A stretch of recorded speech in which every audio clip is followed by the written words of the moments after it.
Good morning students. Tangent normals जो topic हमारा चल रहा है उसमें हम लोगों ने क्वेश्चन नंबर 8 तक डिस्कशन कर लिया है ना। आज हम क्वेश्चन नंबर 9 से क्वेश्चंस का डिस्कशन करेंगे। ठीक है, तो चलिए शुरू करते हैं। क्वेश्चन नंबर 9 से शुरू करते हैं आज क्वेश्चंस को हम लोग। आइए, क्वेश्चन नंबर 9। क्वेश्चन नंबर 9 क्या है? क्वेश्चन नंबर 9 बेटा ये है एक्सरसाइज 6.3। एक्सरसाइज 6.3 का क्वेश्चन नंबर 9। क्वेश्चन नंबर 9 क्या है? Find the point on the curve. Curve equation देखते बेटा y equal to x cube minus 11x plus 5 at which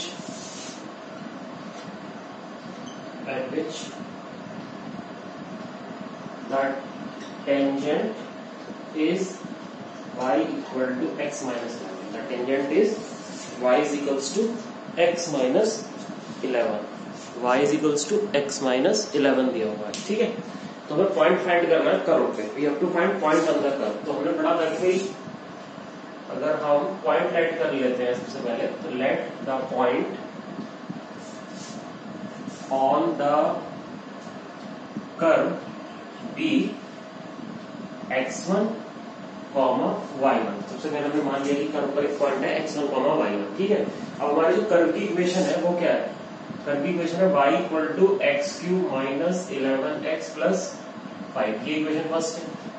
अब ये जो पॉइंट है ये हमने इस कर्व पर लेट किया है। This point lie on this curve, so this point satisfy the equation of the curve.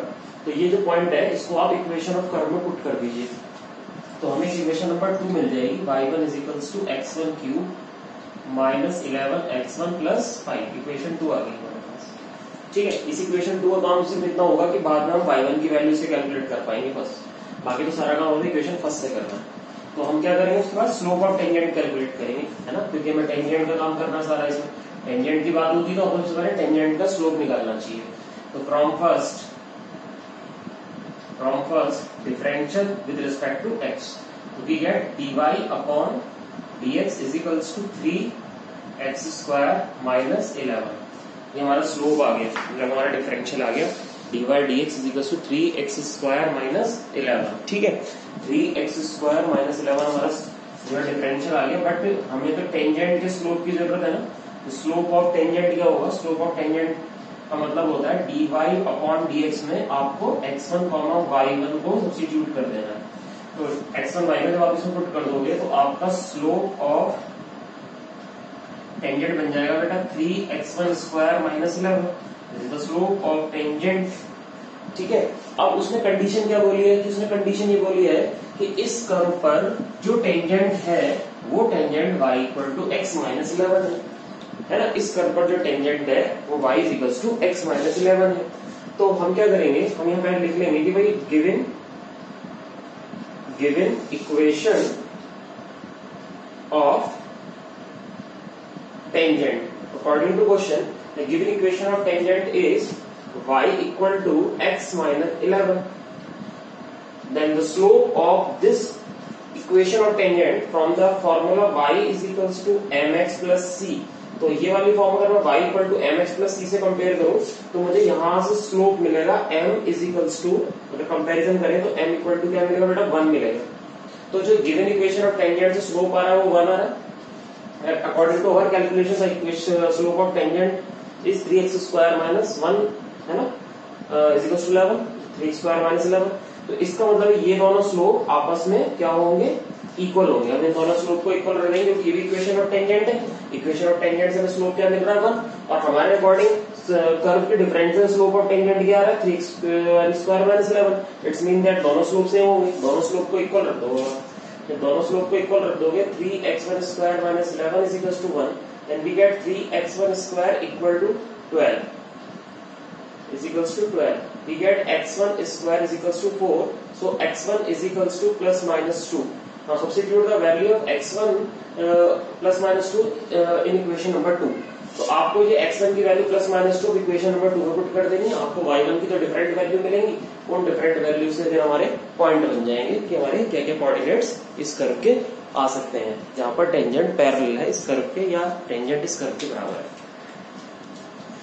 ठीक है, तो उम्मीद है क्वेश्चन आपको समझ में आ गया होगा। हमने बेसिकली क्या किया है, हमने सबसे पहले इक्वेशन ऑफ टेंजेंट निकाला है, हमने सबसे पहले एक स्लोप ऑफ टेंजेंट निकाला है कर्व का डिफरेंशियल करके। उसके बाद जो हमें इन्होंने इक्वेशन ऑफ टेंजेंट दी हुई थी, हमने उस इक्वेशन ऑफ टेंजेंट की हेल्प से हमने स्लोप निकाल लिया टेंजेंट का। जब हमारे पास स्लोप ऑफ टेंजेंट आ गया तो हमारे अकॉर्डिंग जो स्लोप आ रहा था टेंजेंट का, हमने उन दोनों स्लोप को इक्वल रख दिया। तो दोनों स्लोप को इक्वल रखा तो हमसे यहाँ से x1 की वैल्यू निकल के आई +-2। ये x1 की वैल्यू +-2 इक्वेशन 2 में सब्स्टिट्यूट कर दोगे तो आपको y1 की वैल्यू मिल जाएगी, है ना। y1 की वैल्यू कैलकुलेट कर लेना, दैट्स इट। ये हमारा आंसर होगी कोऑर्डिनेट्स का। ठीक है, चलिए नेक्स्ट क्वेश्चन पे चलते हैं फिर।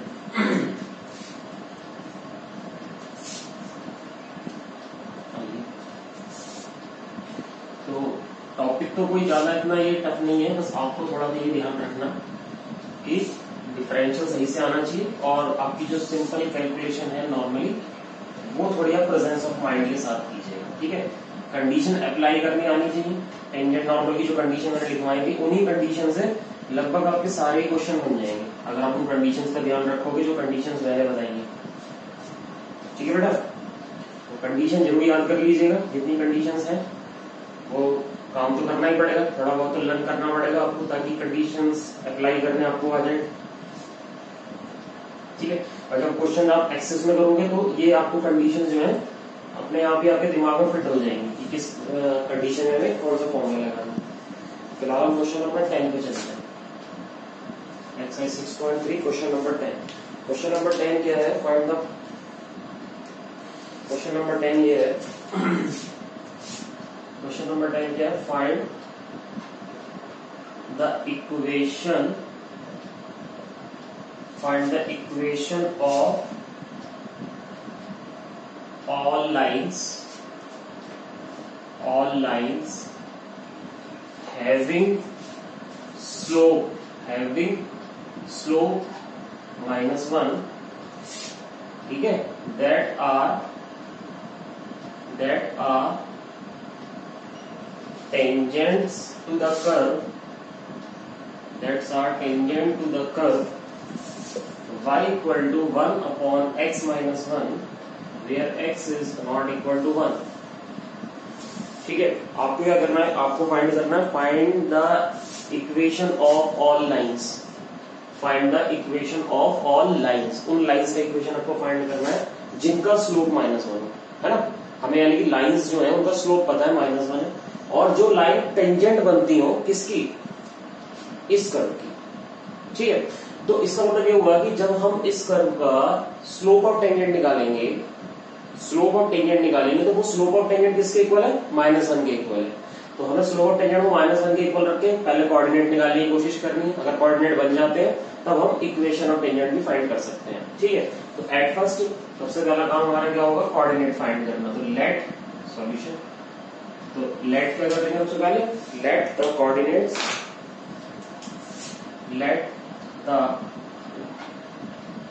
coordinates on the curve be x1, y1। सबसे पहले हमने कोऑर्डिनेट लेट कर लिए कर्व पर x1, y1। ठीक है, अब ये पॉइंट किसे सेटिस्फाई करेंगे, कर्व की इक्वेशन को। कर्व की इक्वेशन क्या है हमारी, y equal to 1 upon x minus 1। इसको इक्वेशन फर्स्ट मान लिया, इसमें आपने वैल्यू पुट कर दी x1, y1, तो y1 इज इक्वल टू आ गया 1 upon x1 minus 1। This is equation number 2.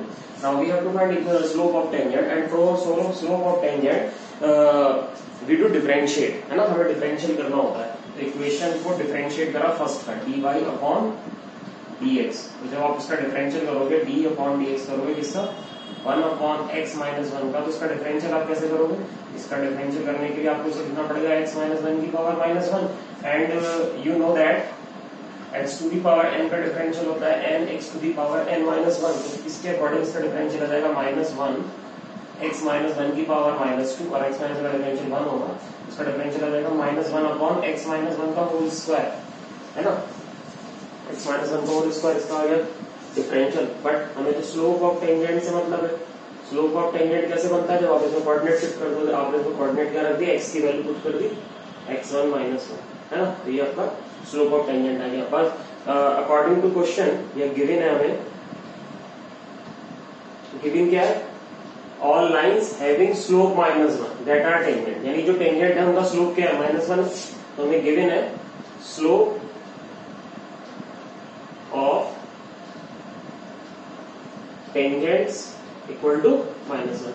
तो अगर मैं इसको और इसको दोनों को इक्वल रख दूं बेटा, तो 1 अपॉन x माइनस 1 का whole square -1 is equal to -1, है ना। हमने दोनों को इक्वल रख दिया, तो इस समय क्या मिला, x1 माइनस 1 का होल स्क्वायर इक्वल टू 1, यानी कि x1 minus 1 is equal to plus minus 1, then x1 is equal to 1 plus minus 1। तो हमें x1 की दो वैल्यू मिल जाएंगी 2 एंड 0। तो x1 की वैल्यू हमारे पास 2 और 0 आ गई। अब x1 की वैल्यू कहाँ पुट कर देंगे, इक्वेशन नंबर 2 में पुट कर देंगे, तो हमें y1 की वैल्यू मिल जाएगी। ठीक है, तो चलिए x1 की वैल्यू आपको जो है बारी बारी से इक्वेशन नंबर 2 में पुट करेंगे। तो substitute the values of x1 in equation number 2। Equation number 2 में x1 की वैल्यू पुट करोगे आप। ठीक है, इक्वेशन 2 में जब आप इसकी वैल्यू पुट करोगे तो y1 आ जाएगा आपका 1 अपॉन, सबसे पहले सपोज करो आपने x1 की वैल्यू 2 ली, x1 की वैल्यू आपने 2 पुट करी इसमें, तो ये आ गया 1 अपॉन 2 माइनस 1, यानी कि y1 की वैल्यू आ गई 1। It's mean that first coordinate आ गया 2,1। ठीक है, इसी तरीके से हमने x1 की दूसरी वैल्यू कितनी ली बेटा, 0 ली। If we take x1 is equals to 0, तो x1 की वैल्यू 0 ली और हमने यहाँ पुट कर दी है x1 की वैल्यू 0, तो हमें y1 की वैल्यू मिली -1, यानी कि हमारे कोऑर्डिनेट आ गए 0, -1। ठीक है, अब हमें क्या चाहिए था, हमें तो इक्वेशन ऑफ टेंजेंट चाहिए थी। ठीक है, इक्वेशन ऑफ टेंजेंट निकाल लेते हैं हम लोग। इक्वेशन ऑफ टेंजेंट, सबसे पहले पहला पॉइंट हमारे पास क्या है, 2, 1, है ना। इक्वेशन ऑफ टेंजेंट के लिए equation of tangent at the point 2, 1 ऐसे लिख देंगे, एट द पॉइंट 2, 1। ठीक है, तो हमारे पास जो इक्वेशन ऑफ टेंजेंट का फॉर्मूला हमने पढ़ा था y minus y1 slope of tangent x minus x। अब देखो x1 y1 तो 2 और 1 हो गए, और टेंजेंट का स्लोप हमें गिवन था क्वेश्चन के अकॉर्डिंग, टेंजेंट का स्लोप क्या था, -1 था। ये वैल्यू हमने यहाँ पुट कर दी, y minus y1, y1 is 1, slope of tangent is -1 and x minus 2। तो ये हो गया बेटा y minus 1 is equal to minus x plus 2। तो ये इक्वेशन हमारे पास बन गई x प्लस y और x plus y minus 3 equal to 0। तो ये हमारी फर्स्ट इक्वेशन ऑफ टेंजेंट आ गई, x plus y minus 3 equal to 0। x plus y minus 3 equal to 0, ये हमारी पहली इक्वेशन ऑफ टेंजेंट आ गई, फर्स्ट इक्वेशन ऑफ टेंजेंट है। और सेकंड इक्वेशन ऑफ टेंजेंट कैसे कैलकुलेट करेंगे, सेकंड इक्वेशन ऑफ टेंजेंट के लिए 0 और -1 का यूज करेंगे।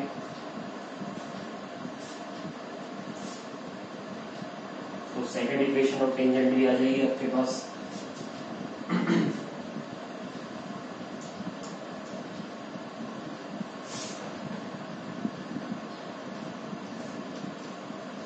सेकंड इक्वेशन ऑफ टेंजेंट हम इस वाले पॉइंट पे निकालेंगे, 0 और -1 पे। ठीक है, तो इसमें x1 हमारा 0 है, y1 हमारा -1 है, तो y minus y1 is 1, m of tangent is -1 into x minus x1 and x minus x1 is 0 हो जाएगा।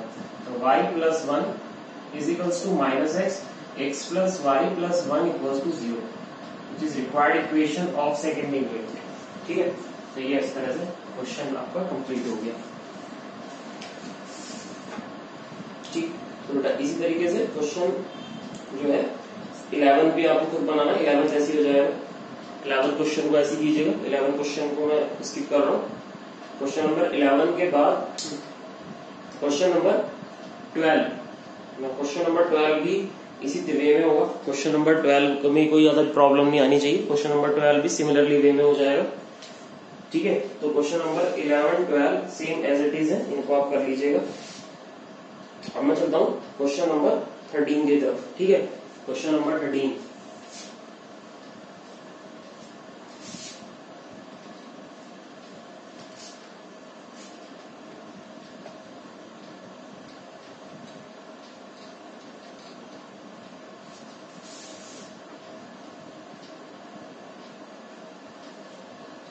NCERT 6.3 question number 13।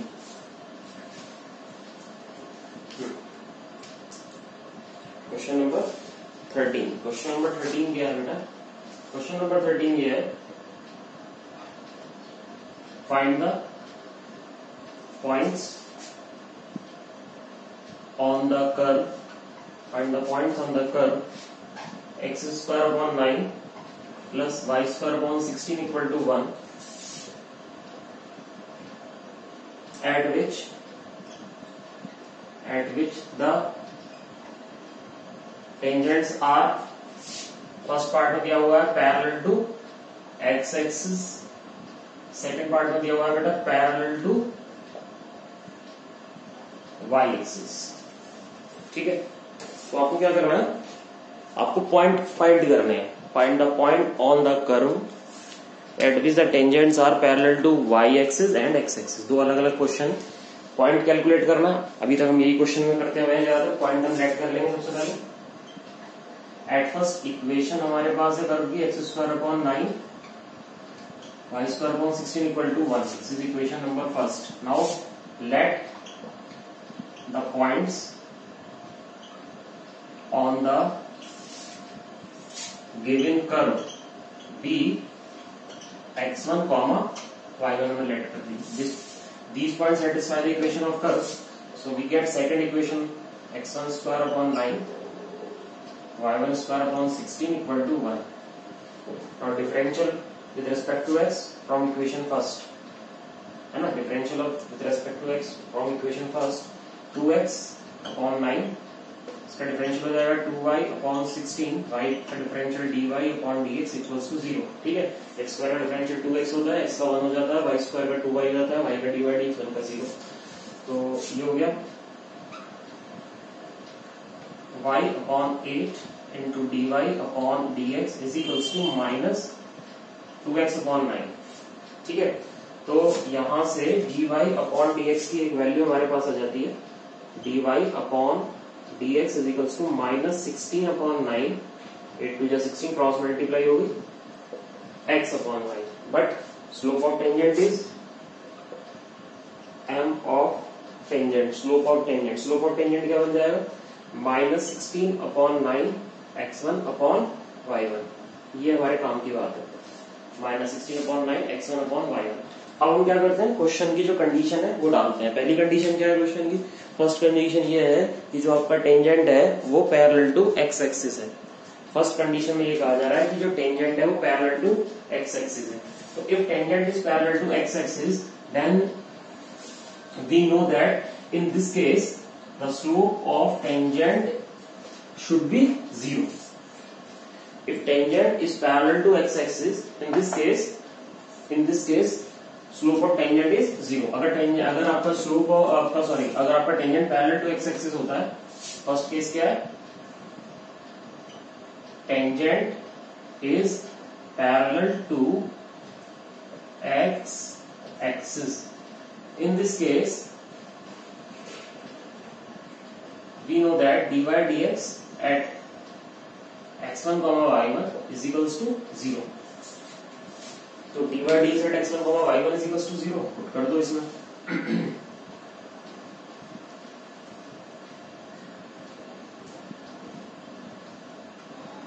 तो जैसे आप dy dx at x1 y1 जो आपने कैलकुलेट किया है वो कितना किया है, minus 16 upon 9 x1 upon y1 equals to 0। From here we get x1 is equals to 0. If x1 is equals to 0, then with the help of equation number 2, we find values of y1. x1 की value 0 आप equation number 2 में put करो। Equation 2 में जैसे ही आप x1 की value put करोगे, you get y1 square upon 16 is equals to 1, and y1 square is equals to 16, and y1 is equals to plus minus 4. Okay. And y1 is equals to plus minus 4, it shows that there are two possible points. One is 0, 4 and other is 0, minus 4. Okay. तो first जो case है उसका question complete हो गया। Second case में क्या करेंगे, second case के लिए क्या करते हैं, सेकंड केस में उसने बोला बेटा कि tangent is parallel to Y axis. तो if tangent is parallel to Y axis, in this case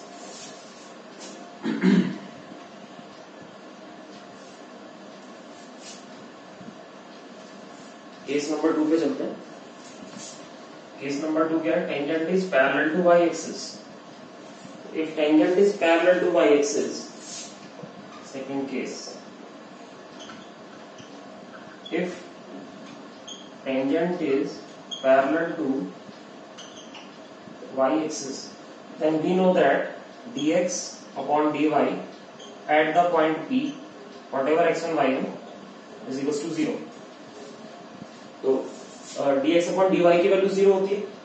ये जो वैल्यू है ये dy dx की है. इसका dx upon dy जब आप कर दोगे तो आपको क्या मिलेगा बेटा, ये इसका रेसिप्रोकल लिया हमने, minus 9y1 upon 16x1 is equal to 0.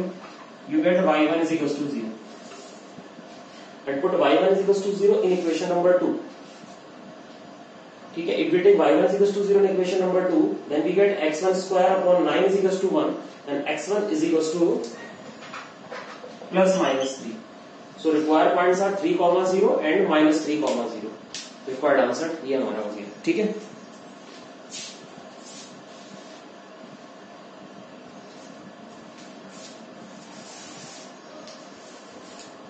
तो बेटा इसी तरीके से क्वेश्चन नंबर 14 भी आपको बनाना है. 14 क्वेश्चन भी ऐसे ही होगा. ठीक है, 14 क्वेश्चन बहुत सिंपल क्वेश्चन है. 14 में तो कोई ज्यादा डाउट आने का ही नहीं. आपको कर्व की इक्वेशन दे रखी है और सीधा सीधा जो है पॉइंट दे रखे हैं. आपको तो सिर्फ कर्व, इक्वेशन ऑफ टेंजेंट और इक्वेशन ऑफ नॉर्मल का जो है फॉर्मूला अप्लाई करना है. फिर भी मैं एक क्वेश्चन करा देता हूँ आपको. 14 क्वेश्चन का 5th पार्ट में करा देता हूँ.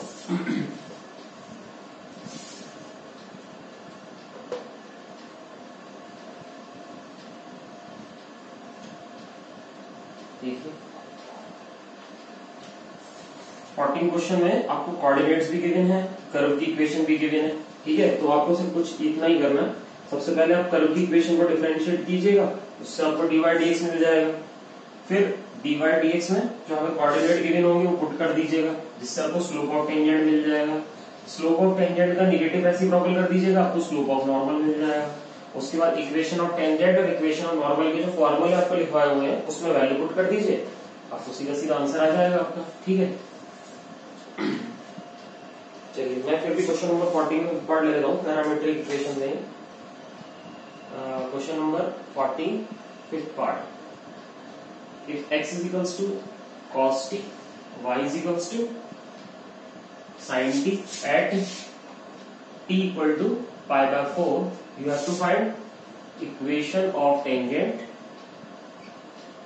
and equation of normal. The given equation of curve is parametric equation of curve, है ना. जो हमारी इक्वेशन ऑफ कर्व गिवन है, x is equals to cos t और y equal to sin t, it seems to be parametric functions. तो ये parametric function हो, x equals to cos t, y equal to sin t हम जानते हैं. तो जब x equal to cos t है तो from x equals to cos t we get dx upon dt, and dx upon dt is minus sin t and differential of t is 1, and dy upon dt is cos t. So dy upon dx बेटा dy upon dt into dt upon dx होता है. तो dy upon dt is cos t. dy upon dt is cos t and dt upon dx reciprocal minus 1 upon sin t. So dy upon dx is minus cot t and t equal to pi by 4 is given. So dy upon dx at t equal to pi by 4 and minus cot of pi by 4, it is minus 1. So slope of tangent is minus 1 and slope of normal is minus 1 upon slope of tangent. So slope of normal is negative slope of minus 1 and it is plus 1. ठीक है, तो slope of tangent minus 1 हो गया, slope of normal plus 1 हो गया. अब हमें equation of tangent और इक्वेशन ऑफ नॉर्मल का फॉर्मूला लिखना और ये वैल्यू सब्स्टिट्यूट कर देंगे. चलिए शुरू करते हैं. इक्वेशन ऑफ टेंजेंट का फॉर्मूला क्या होता है? We know that equation of tangent at, क्योंकि इसमें मैक्सिमम y1 तो गिवन नहीं है ना, तो हम लिखते हैं एट टी। अगर एट टी की मैं बात कर रहा हूँ, टी का फंक्शन है, तो इक्वेशन ऑफ टेंजेंट हो जाएगी y माइनस y1, और बेटा स्लोप ऑफ टेंजेंट लेकर मैं डायरेक्ट फॉर्मूला लिख देता हूँ x माइनस x1। अब x1 y1 की जगह आप क्या पुट करोगे? cos t और sin t। तो आप लिखोगे x माइनस y1 की जगह sin t, एंड t की वैल्यू कितनी? π/4, sin π/4। ठीक है, टेंजेंट का स्लोप -1, x माइनस x1 की वैल्यू यानी कि जो x है cos t, और t की वैल्यू पुट कर देंगे तो x1 बन जाएगा cos π/4। उम्मीद है बात समझ में आ गई होगी आपको। y1 के लिए हमने t की वैल्यू π/4 पुट कर दी, y1 बन गया sin π/4, y1 हो गया हमारा sin π/4, और x1 के लिए हमने t की वैल्यू cos में पुट कर दी, तो x1 आ गया हमारा cos π/4। ठीक है, अब इसको आप सिंप्लीफाई कर दीजिए, 1 माइनस 1/√2 माइनस 1x माइनस 1/√2, इसको आगे सिंप्लीफाई कीजिएगा, आपको इक्वेशन ऑफ टेंजेंट मिल जाएगा। सिमिलरली इक्वेशन ऑफ नॉर्मल भी कैलकुलेट कर सकते हो। इक्वेशन ऑफ नॉर्मल का फॉर्मूला लिखिएगा और उसमें x1 y1 की वैल्यू पुट कर दीजिएगा, तो आपको इक्वेशन ऑफ नॉर्मल भी मिल जाएगा। ठीक है ना, अगर हमें इक्वेशन ऑफ नॉर्मल कैलकुलेट करना है बेटा, तो हमारा फॉर्मूला था y minus y1 slope of normal into x minus x1, है ना, ये नॉर्मल का स्लोप है। अब y1 is sin π/4, it is 1/√2, slope of normal is +1, and x minus x1 is cos π/4, it is 1/√2। Calculate कर लो solve करके इसको, that's it. ठीक है, तो 14 क्वेश्चन तक हमने डिस्कशन कर लिया इस वीडियो में, और इस वीडियो में इतना रखते हैं 14 क्वेश्चन तक। बाकी जो है अब आप जो क्वेश्चन है 14 तक के सारे पार्ट कर लीजिएगा, इजी है, हो जाएंगे। कुछ एग्जांपल्स मैं आपको बता रहा हूँ एनसीईआरटी के, जो आपको बहुत आसानी से कर सकते हो। एनसीईआरटी का एग्जांपल नंबर 14 पेज नंबर 207 पे, एग्जांपल 15 हो जाएगा बेटा 208 पेज पर, एग्जांपल 16 हो जाएगा 17, ठीक है, 17, 18, 19, 20, ये एग्जांपल्स आपको करने हैं एक्सरसाइज 6.3 के, और क्वेश्चंस आपको 14 तक अब सारे फेयरली कर लेने हैं, हो जाएंगे ये 14 तक, कोई प्रॉब्लम अब नहीं आएगी, है ना। अगर कोई डाउट आता है तो आप मेरे को व्हाट्सएप कर दीजिएगा, मैं डिस्कशन कर लूंगा आपके साथ उस चीज का। ठीक है बेटा, ओके, थैंक यू।